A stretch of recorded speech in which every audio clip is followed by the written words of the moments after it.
విషయాలు తెలియజేస్తారని వాళ్ళు వాడచ్చా సార్. సభకు నమస్కారం. ఈరోజు తెలుగు వాళ్ళందరూ కూడా గర్వించదగ్గ ఒక ఉత్సవం.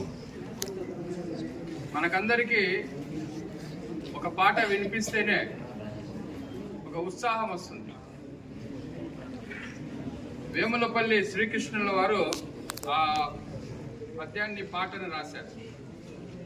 చెయ్యెత్తి జైకొట్టు తెలుగోడ, గతమెంతో ఘనకీర్తి కలవోడ.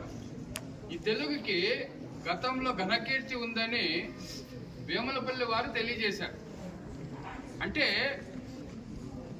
భవిష్యత్తులో మనము తెలుగుని మర్చిపోతామని ఆందోళన కలిగించే రోజుల్లో ఉన్నాం. కాబట్టి ఈ ఉత్సవాలను లేదా ఈ దినోత్సవాలను మనం జరుపుకోవడం చాలా మంచిది.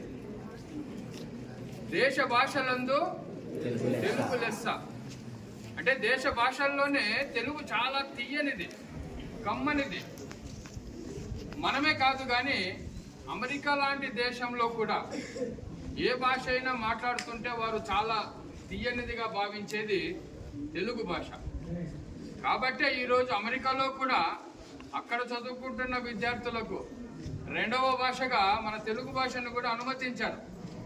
కాబట్టే తెలుగు ఈరోజు ప్రాచుర్యంలో ఉంది. అయితే గిడుగు వెంకట్రామమూర్తి గారు చేసిన ఉద్యమం ఏమిటంటే వాడుక భాష ఉద్యమం. అది మన ప్రాంతంలో మాట్లాడే భాష ఎలా ఉంటుందో తెలుసా? యాడికి పోతా ఉండావు, తింటివా,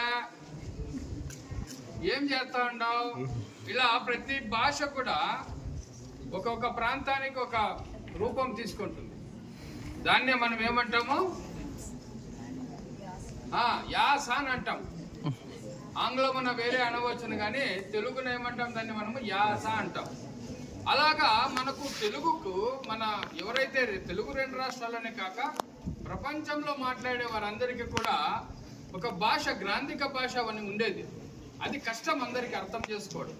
కానీ దాన్ని మరలా మనం ఈజీగా చేసుకోవాలి, అర్థం చేసుకోవాలంటే ఏమొస్తుంది అంటే వాడుక భాష.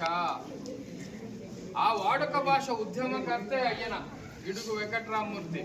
వాడుక భాషలో మనం ఏదైనా చేయాలి అని అంటే అది అందరికీ అర్థమవుతుంది, బోధపడుతుంది అని తెలియజేసి ఉద్యమం చేసిన ఒక టీచర్ పదవి నుంచి, టీచర్ బాధ్యతల నుంచి ఈ స్థాయికి ఎదిగిన గొప్ప వ్యక్తి యొక్క జయంతిని మనము మాతృభాష దినోత్సవంగా, ముఖ్యంగా తెలుగు భాష దినోత్సవంగా జరుపుకుంటున్నాం. కాబట్టి తెలుగు వారందరూ కూడా, వారు ఎవరైనా కావచ్చు, తెలుగు వారంటే ఎవరు? తెలుగు భాష మాట్లాడే వారందరూ కూడా ఏ రాష్ట్రం వారైనా కావచ్చు, ఏ దేశంలో ఉన్నవారైనా కావచ్చు, తెలుగు భాషని గౌరవించాలి. తెలుగు భాషలోనే మనం